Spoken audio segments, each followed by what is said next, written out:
کبھی ہم نے ایویلیویٹ نہیں کیا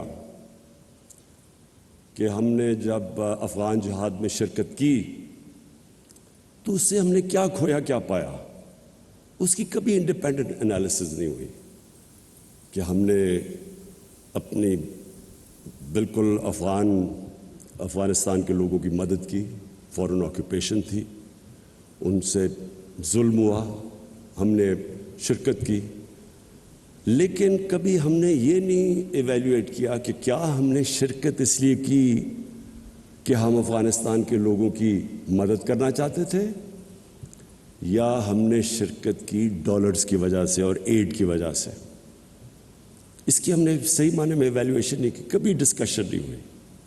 اور اگر آپ اس کی ڈسکشن کریں گے تو جو ہمیں ڈالرز ملے, میں آپ کو جب آپ اس کی ایویلیویشن کریں گے اس سے بہت زیادہ نقصان ہم نے اٹھایا. 5 ملین ریفیوجیز تھے پاکستان میں. پہلی دفعہ سیکٹیرین ملیٹنسی شروع ہو گئی پاکستان میں.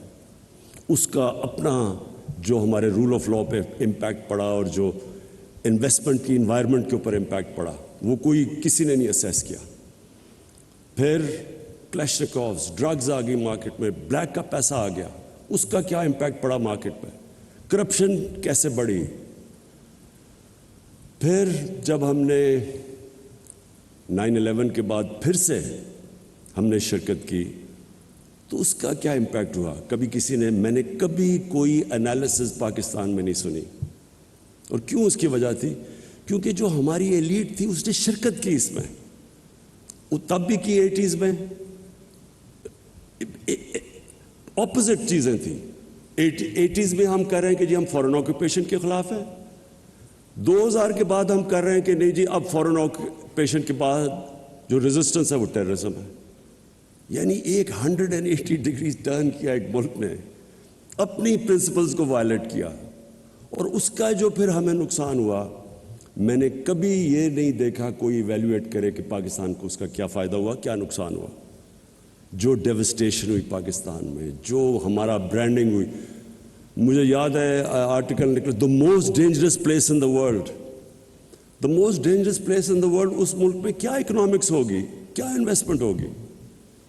اس ٹائم پہ آپ ذرا دیکھیں, سب ہمارے سے آگے نکل گئے.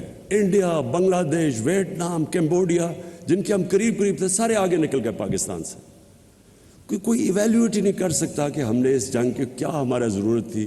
اور ہر جگہ اگر آپ باٹم میں جائیں گے تو ہم نے ایڈ کے پیچھے فیصلہ کیا. ہم نے فیصلہ یہ نہیں کیا کہ ہمارے لوگوں کی بہتری کیا ہے.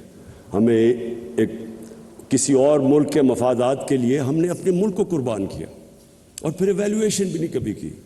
تو اس لیے میں یہ بلیو کرتا ہوں کہ جس ملک کی انڈیپینڈنٹ فارن پالیسی نہیں ہے وہ کبھی اپنے لوگوں کے مفادات کی حفاظت نہیں کر سکتا. جو اپنے لوگوں کے انٹرسٹ ہے وہ کبھی نہیں ان کو ڈیفینڈ کر سکتا, اور پھر نہ ہی اس کی دنیا میں رسپیکٹ ہوتی ہے. ہم نے پوری کوشش کی اپنے 3.5 سال میں کہ پاکستان کی فارن پالیسی آزاد ہو. بلاک پالیٹکس سے ہم بچیں. ہم برانڈ نہ ہوں کہ ہم اس بلاک میں یا دوسرے بلاک میں. ہم صرف فیصلہ کریں کہ پاکستان کے 22 کروڑ لوگوں کے فائدے میں کیا چیز ہے. ہماری پالیسی صرف اس سے کرافٹ ہو. یہ نہ ہو کہ جو ہمیں ادھر سے حکم ملے تو ہم ادھر چلے جائیں. اور میں سمجھتا ہوں کہ جو پاکستان کو رسپیکٹ ملا ہے, کوئی انڈیپینڈنٹ اس کی ایویلیویشن کروائے کہ 3.5 سال میں جو پاکستان کی فارن پالیسی میں انٹرنیشنلی جو ہمیں رسپیکٹ ملا, یہ کبھی پاکستان کو پہلے نہیں ملا.